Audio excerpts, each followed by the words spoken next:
I used to work at a club, and one night had to borrow my flatmate's girlfriend's car to get to work. I wasn't insured to drive it.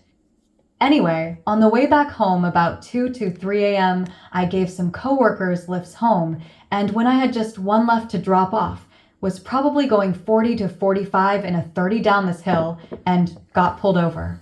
This is the UK, so no big deal, no guns.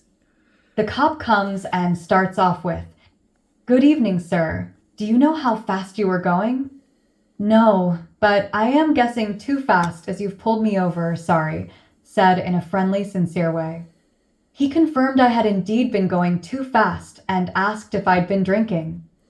"I've just finished working at Claire's nightclub, so I had a single drink after work. I'm just on my way back home and dropping people off on the way. True." I have to stay aware of the fact he had me banged to rights if he dug. I was just being honest, friendly, and polite, and keeping calm and relaxed. He then asks whether it was my car, and I tell him no, my flatmate's girlfriend, but I was insured to drive it as I was insured to drive my own car. A lie, the only one I told him. So he asks her name, and I say Maria. "And the lady's surname, sir?" I am afraid I don't know, true. So he pops off to his car and has it checked over the radio, then comes back.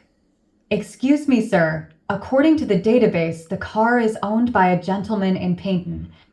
"Oh, well, Maria only got the car a few weeks ago.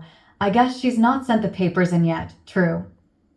As I am still telling the truth and calm, he decides I might be telling the truth, but starts shining his torch round the back of the car. "Can you tell me what's on the back seat of the car, sir?" "Afraid not," apologetic smile. I jumped in the car, drove to work, didn't look on the back seat. "Any idea what's in it, sir?" "Your guess is as good as mine, officer. You know what women keep in their handbags." Apologetic, but with a smile. The cop was gray-haired, obviously very experienced, and at this stage I believe his nose was telling him I was not lying, which I wasn't, mostly. "All right, sir, before I let you go, would you mind opening the back of the car for me?" So out I hop, and after fumbling around trying to open the boot, trunk, of this shitty old Ford Cortina, which only opened if you put a key in it, open the back. Inside was a TV, a VCR, and dozens of videotapes, all piled at random. I had no idea they were there, obviously, and remember thinking quite distinctly, I am so fucked right now. So, biting down the panic, I look him straight in the eye and say, "She's in the middle of moving. Guess she hasn't quite finished yet, true." He maintained eye contact with me, and then said, "Very good, sir, thank you. Please watch your speed in the future and tell Maria she needs to get her brake light fixed," and lets me go. He didn't even give me a producer, requiring me to show my documents at the police station, which would have screwed me, let alone writing a ticket for speeding or a broken brake light. So, not really any excuses, just as much honesty as possible without incriminating myself, politeness, a little self-deprecating humor, and staying calm.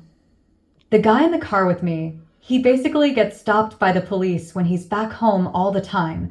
Not a race thing, it's a small town and he's known to them as an inveterate idiot and collects tickets. He could not believe it, and to be fair, neither could I.